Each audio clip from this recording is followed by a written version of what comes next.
26. To hear the members of the Moscow task force tell it, the entire investigation could be divided into before the match and after the match, and the match was Kohberger's DNA. But for the Pennsylvania state troopers who only got involved at the tail end when they were called on to bring the case across the finish line, the case's penultimate moment would forever after be known as the Great Trash Robbery. Major Chris Paris of the Pennsylvania State Police had been handpicked by the FBI to command the operation, and he was a shrewd choice. He looked like a linebacker, and he did have a gruff, no-nonsense edge. But he was also a thoughtful, scholarly man. He'd graduated magna cum laude from the University of Scranton, and he'd gone on to get a law degree from Temple. Even more valuable, given the circumstances, Paris possessed a lawyerly sense of discretion. Quietly convening a sparse 8-person working group, he shared the secret that the FBI had a suspect in the Idaho quadruple homicide case in the crosshairs, and the target was right on their home turf in Albrightsville. He let that sink in, and then he issued a steely warning. A leak, and the whole case might be blown. And if that happened, he threatened gravely, well, that would be the end of the leaker's career. With the warning out of the way, he outlined the mission. A select team of troopers would keep a covert eye on the suspect, and then, when the time was right, they'd sneak in and steal Kohberger's garbage. The operational unit was recruited from Troop N, the state police barracks down the road from Albrightsville, and they were all experienced officers. The best of the best, Paris would brag. For 4 days and nights, keeping their distance and hiding in the winter shadows, they had their eyes glued on Kohberger. As things played out, their professional assessment pretty much mirrored Melissa Kohberger's amateur finding. The graduate student was up to something. For now, though, they watched and they waited. Then, on December 27th, the pace accelerated. Paris convened his team and announced that the Bureau had flashed the green light. Next, he pointed to Trooper Brian Noll of the Criminal Investigations Division. "I'm counting on you," he announced. In one of the investigation's small coincidences, it turned out that Noll had previously worked with the tiny Texas lab whose inventive scientific handiwork had set this raid in motion. Othram had intervened to restore his shattered lawman's faith.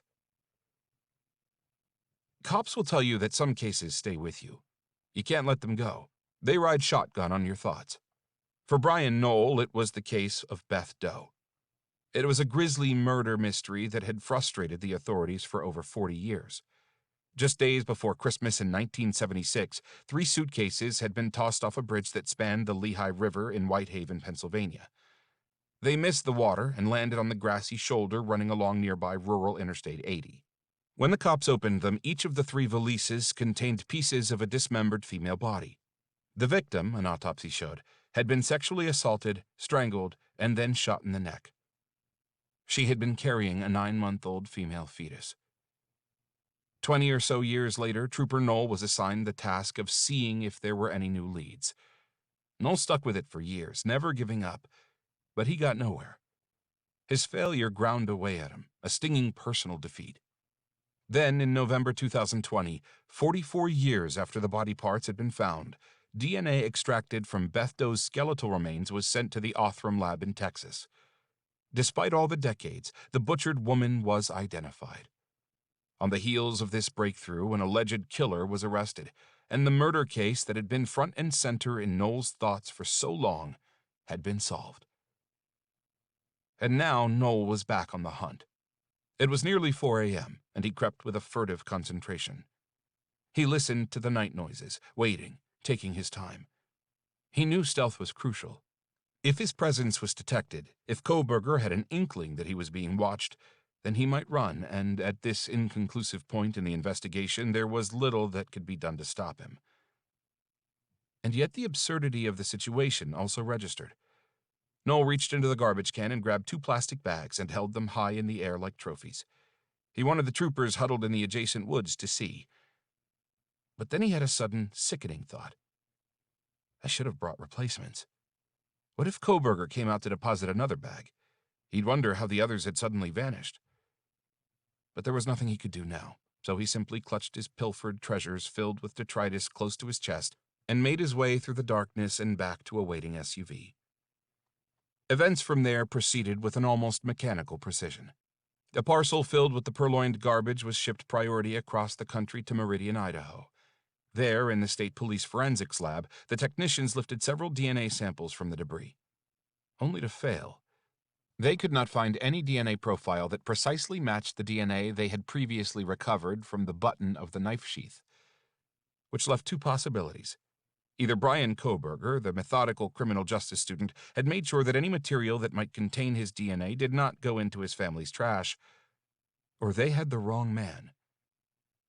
They were shaken, but they had come too far to give up. And when they repeated their comparative analysis, a startling discovery was made.